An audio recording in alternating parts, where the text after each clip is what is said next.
मेरे प्रिय मित्रों,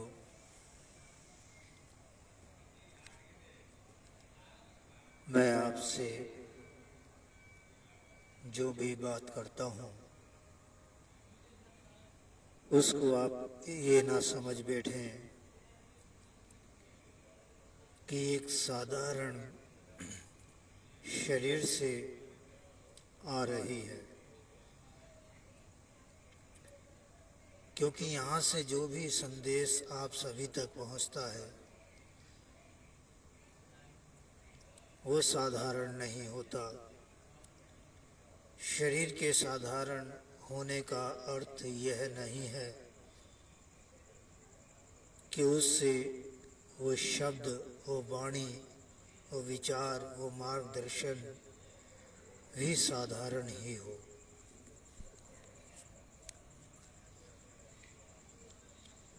क्योंकि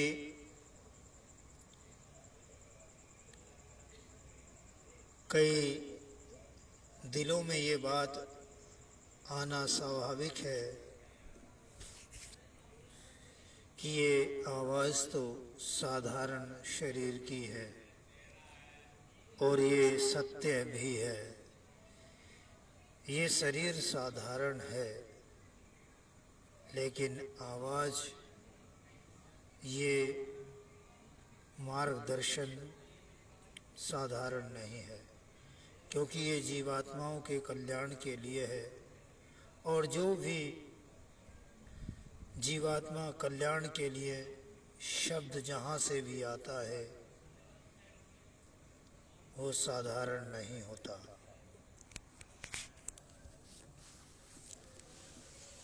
वो साधारण तब होता है जब उसमें लिप्तता हो, उसमें स्वार्थ हो,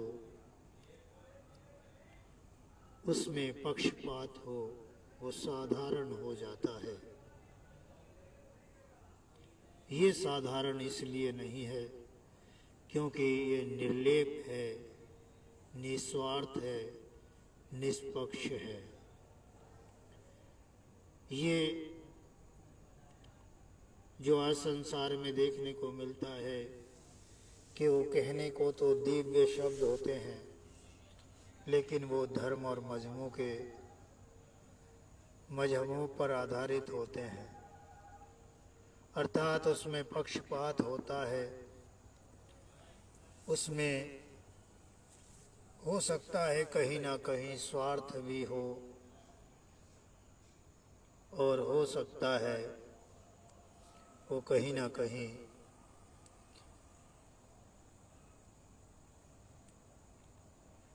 किसी न किसी के पक्ष में हो। इसलिए निस्वार्थ, निष्पक्ष और निर्लेप जो शब्दों में लिप्त हो जाते हैं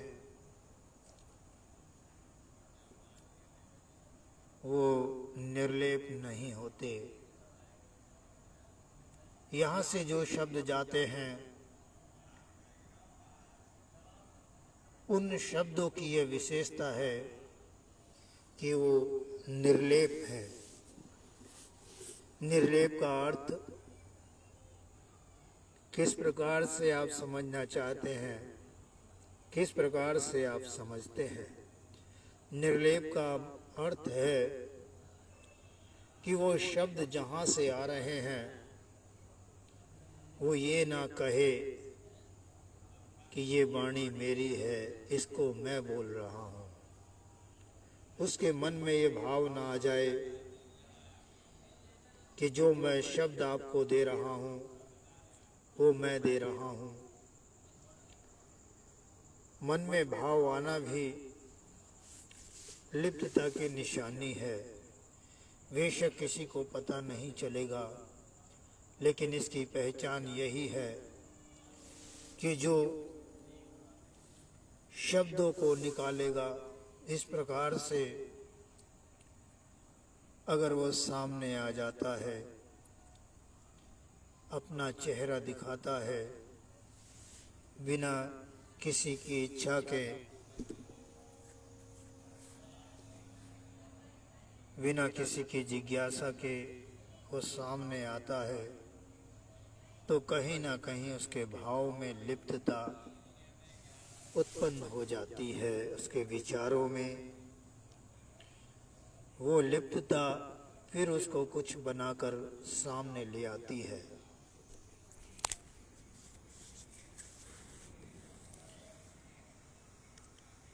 आप कहते हैं आप सामने नहीं आते।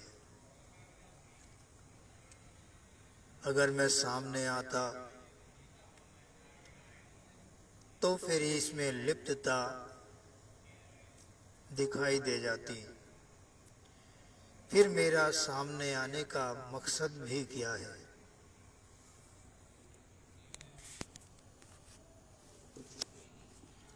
आप मुझे सामने देखकर या लाकर क्या करेंगे? कोई लाभ नहीं होगा।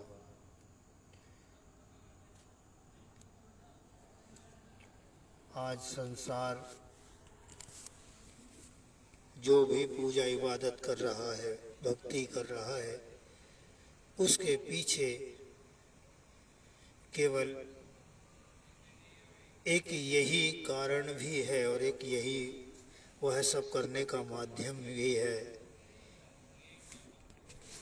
कि जिसकी वह सब ये आराधना कर रहा है, भक्ति पूजा पाठ कर रहा है, वह सामने नहीं है, इसलिए वो कर भी रहा है। यदि सामने आ जाए तो इंसान घूम जाएगा, बुरी तरह से विचलित हो जाएगा, बहुत कुछ सोचने पर मजबूर हो जाएगा कि ये मैं क्या कर रहा था। इसलिए सामने आने वाली बात यदि सामना स्वीकार कर सको तब ये संभव भी है और सही भी है। यही संदेश इससे पिछले संदेश में आया था। परमपिता ने, आपको लगता है कि शरीर बोलता है, लेकिन आप में भी परमपिता का वास है और परमपिता ही बोलते हैं।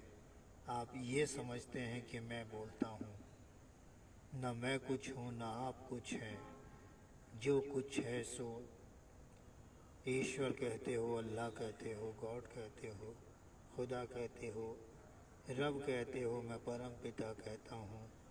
तो इसलिए जो कुछ है सो परम पिता। तो ध्यान रखिए, ये जो आपका मार्गदर्शन हो रहा है ये परम पिता ही कर रहे हैं,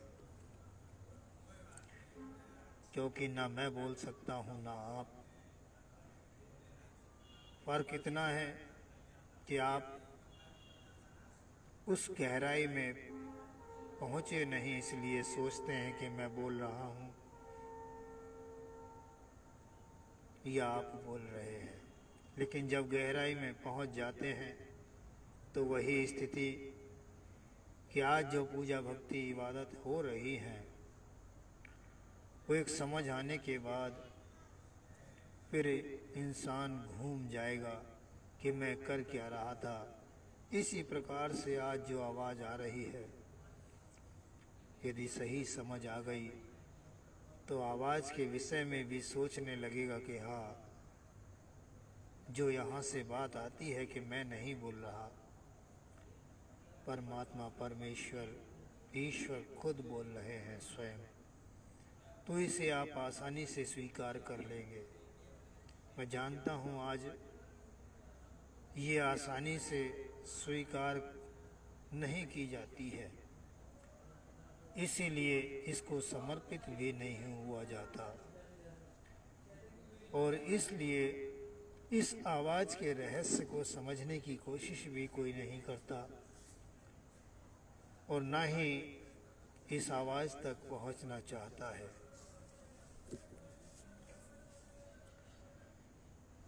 आज जो संसार में समय चल रहा है वो बेहद गंभीर है, खासकर मानव मात्र के लिए। संदेश इशारा कर रहे हैं। आज भी संदेश जो पहुंचा है उसमें स्पष्ट है कि जो अच्छी बातों को नहीं समझता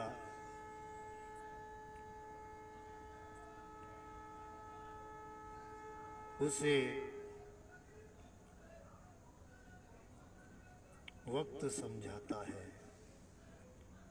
और ऐसा समझाता है कि फिर वो भुलाया नहीं जाता है।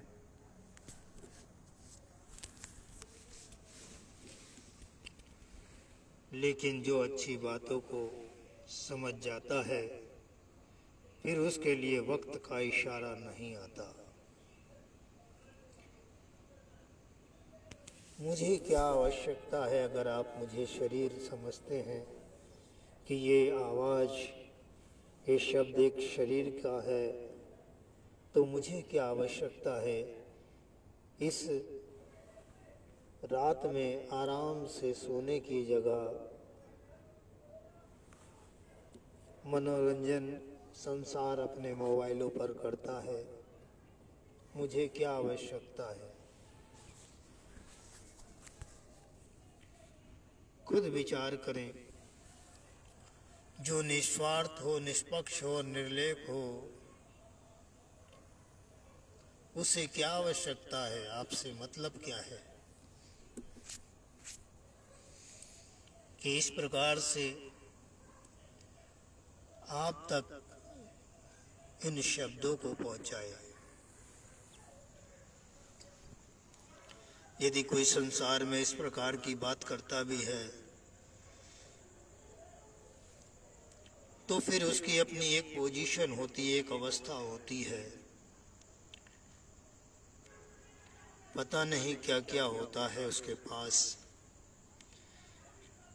पता नहीं कितने सेवादार होते हैं उसके, जो इस आवाज पर सेवा करने को तत्पर रहते हैं और करते भी हैं। वहाँ क्या आप समझ सकते हैं वो निस्वार्थ है?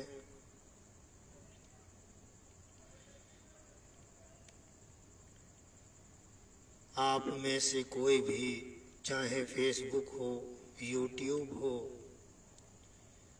ट्विटर हो, इंस्टाग्राम हो, शेयर चैट हो, हेलो ऐप हो, जितने भी ऐप हों और फेसबुक पर जितने भी फ्रेंड्स बने हुए हों, क्या कोई कभी यह कह सकता है कि मैं इस आवाज़ के माध्यम को जानता हूँ, मैं इस आवाज़ के माध्यम से मिला हूँ? बेशक बात फोन पर हुई होगी, उन्होंने अपनी जिज्ञासा जाहिर की होगी, लेकिन वो सब कुछ नहीं। जो आज इस प्रकार की बातों को करने वाले, ग्रंथों को पढ़कर सुनाने वाले, महापुरुषों की जीवनी को समझाने वाले करते हैं, वो सामने भी आते हैं, वो स्टेज भी सजाते हैं, वो संपर्क भी बनाते हैं, वो सब पहचान निर्लेप होने की नहीं है। निस्वार्थ तो पता नहीं, लेकिन निर्लेप होने की नहीं है। जब किसी से संबंध स्थापित किया जाता है तो उसमें लिप्तता होती है। अगर वो लिप्तता मुझ में नहीं है और मेरे चाहने वाले में है तो लिप्तता हो जाती है। लिप्तता की पहचान है कि फिर वह उस शरीर की चाहत करने लगता है, उससे प्रेम करने लगता है, उसके दर्शन के लिए ललायित रहता है। ये लिप्तता की निशानी है। परमपिता इंसान को 4 भागों में बांटते हैं। एक शरीर, दूसरा मन, तीसरी आत्मा, चौथा जीव। परमपिता 3 से हटाते हैं और सीधा जीव को समझाते हैं। ये है निर्लिप्तता। शरीर से हटा दिया इस माध्यम से कि आप तक जो चेहरा पहुंचना था वो नहीं पहुंचाया, शरीर से हटा दिया।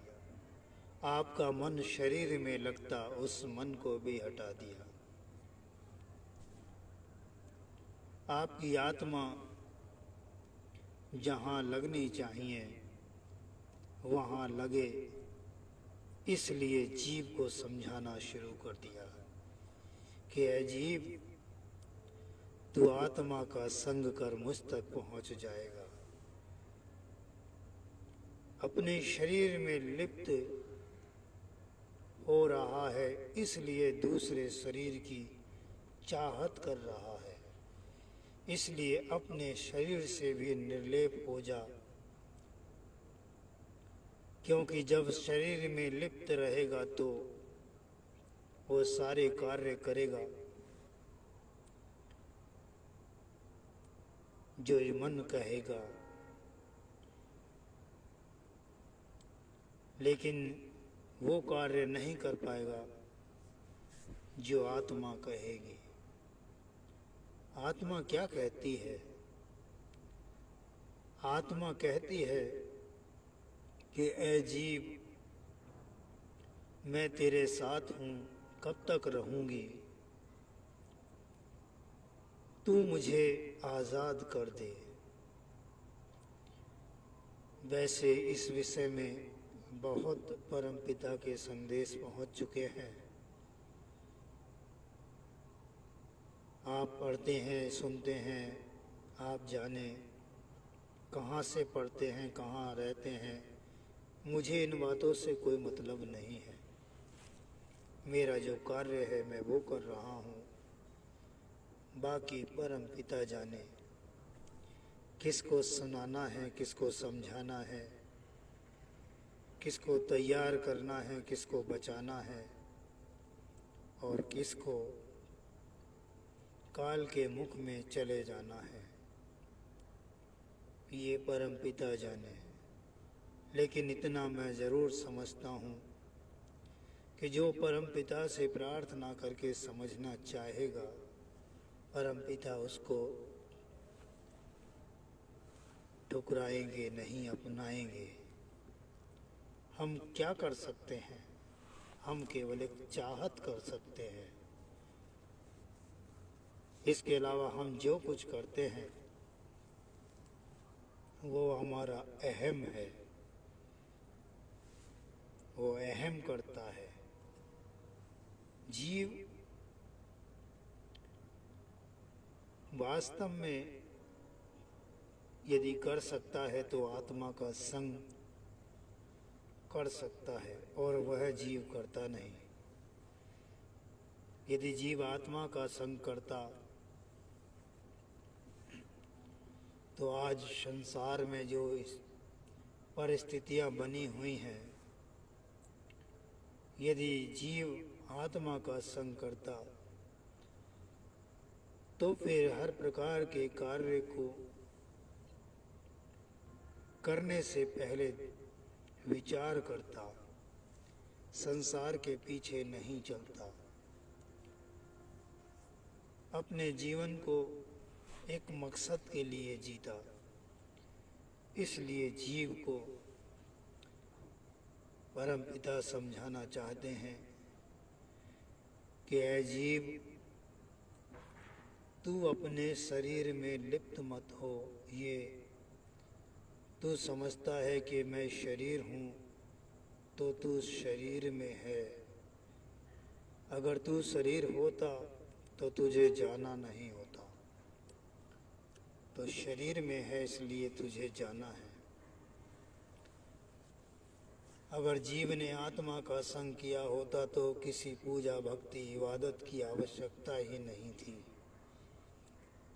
क्योंकि स्वयं ईश्वर अल्लाह आत्म रूप में आप में के साथ हैं, दूर नहीं है।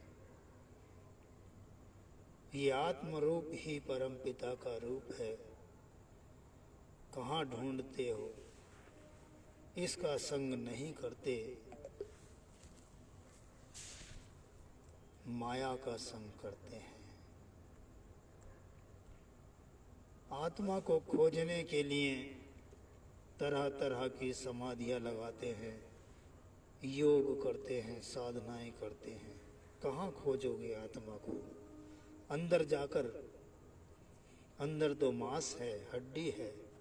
अंदर क्या है? अंदर नहीं, अंदर नहीं है, समझ लीजिए।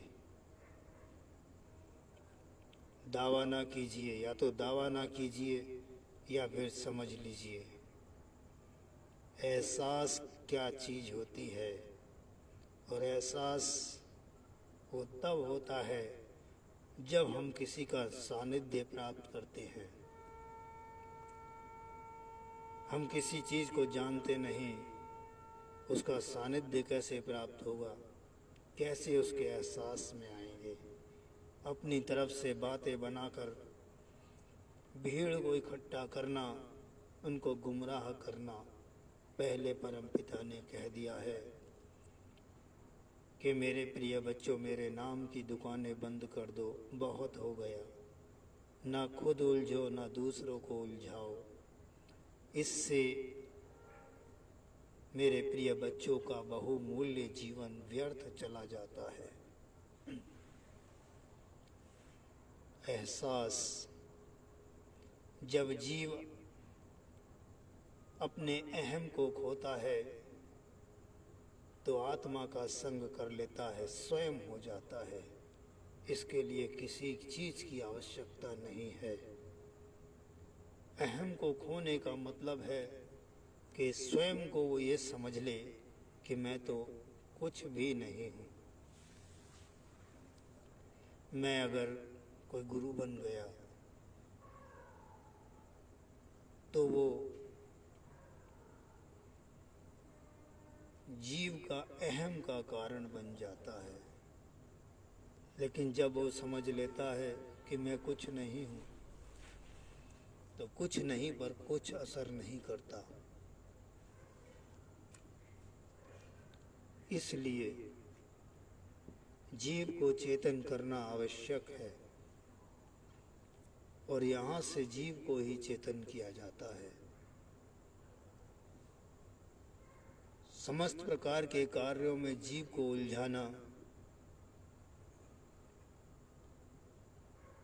आत्मा से दूर ले जाना है। कहाँ वो संग हुआ, माया में उलझ गया।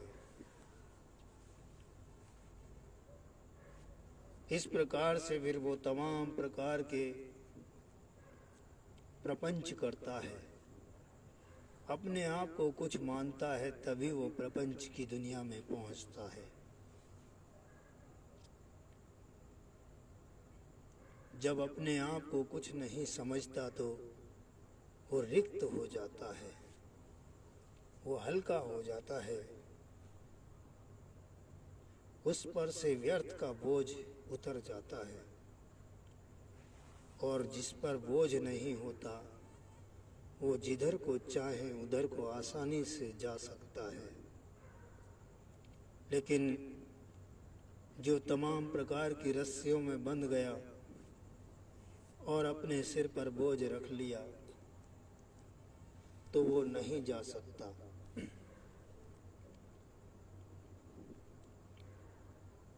बहुत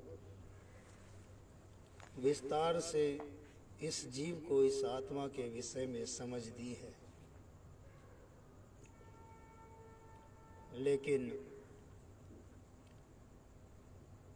जब जीव अपने अहम में फंसा रहता है तो उसको इस बात की समझ नहीं आती और वो अपने अहम में इन बातों को समझना नहीं चाहता। आज इसीलिए कहा है कि जो अच्छी बातों को नहीं समझते वो अपने प्रति लापरवाही का परिचय देते हैं। जो समझ जाते हैं उन्हें वक्त का इशारा नहीं आता, लेकिन जो नहीं समझते कहते हैं वक्त बड़ा बलवान होता है, जब वक्त समझाता है तो अच्छे से अच्छा समझ जाता है, जिसको भुलाना आसान नहीं होता।